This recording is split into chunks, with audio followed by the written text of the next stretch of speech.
Everyone is talking about AI. I've been talking about governance for as long as you can imagine. I think that the best way to articulate a good governance structure is to use the building of a house. So we use that for this presentation, and I hope that you all enjoy it. So the first slide we're talking about is why the house matters. There's a wonderful quote that you can reference on each of the slides and a couple of talking points. From the house perspective, we know that everyone wants an AI mansion, but few individuals want to build a foundation strong enough to hold it. I love the picture on the side, right? Because even if you look at it cropped, it's like, yeah, I've seen that picture if we think of it from an architectural standpoint. What we might not know is that 80% of AI data is prep. It's not doing the work, it's aligning the information, ensuring the provenance, providing clear data lineage, and having good hygiene and routines, right? So if 80% of the work goes into the prep of the data, you can imagine why this is now going to become the thing that everyone talks about. A lot of organizations rush to put the roof on. So they focus on customer experience and they focus on the algorithms. We believe that by laying the foundation first, which is governance, and you'll see that in the subsequent slides, that you end up with a much more mature, robust, and defensible initiative and effort. We also believe that without a blueprint, data crumbles. Why? Because think about it where we are right now. We've gotten prompt engineering. Everybody's now prompting all of the AI significantly. And someone comes and asks, well, where did that information come from? What sources did you use? Where's the provenance of your data? All of a sudden, the fact that it was a beautiful response that happened in 4 seconds gets negated by the fact that we can't point a clean line to the data lineage, where it came from and how it is that the AI is making these decisions. So the house matters because the first thing we want to talk about is the foundation and how that foundation gives you everything that you need to build on subsequent steps and roles. So additional elements of note. When I talk about foundation, we're talking about 4 major categories, right?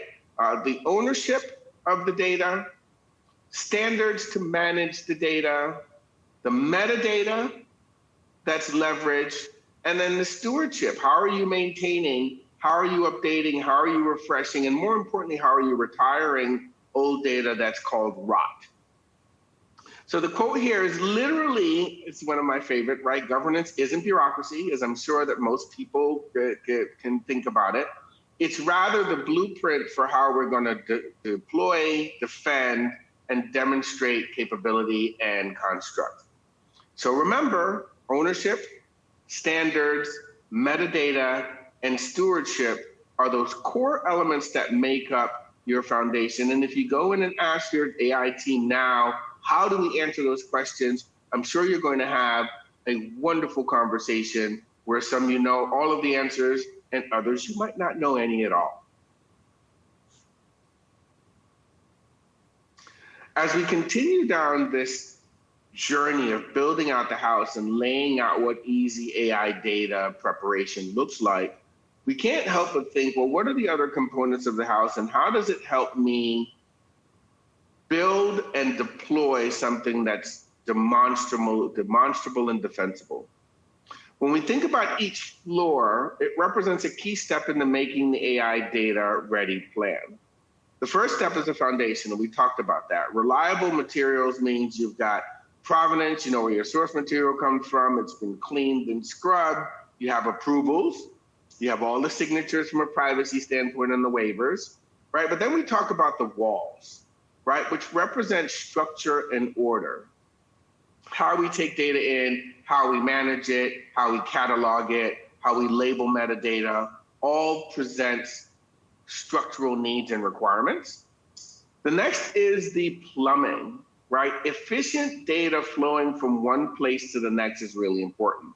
Later in the presentation, we'll talk about why it's really important to have, a central location for your data and an owner for your data, so that then everyone can then go to that central location and you're not sourcing data or having data flow from a multitude of places. You're having it flow from approved and known sources. And then finally is the roof, right? Protection and longevity. When we think about surveillance, we think about the privacy requirements, we think about all the compliance needs that are necessary. All of those are really, really, really important. And remember what I said in the last slide, we're going from data wranglers and prompt engineers to context masters and context engineers. All of a sudden, these sub-elements become really important as we venture into 26 and beyond.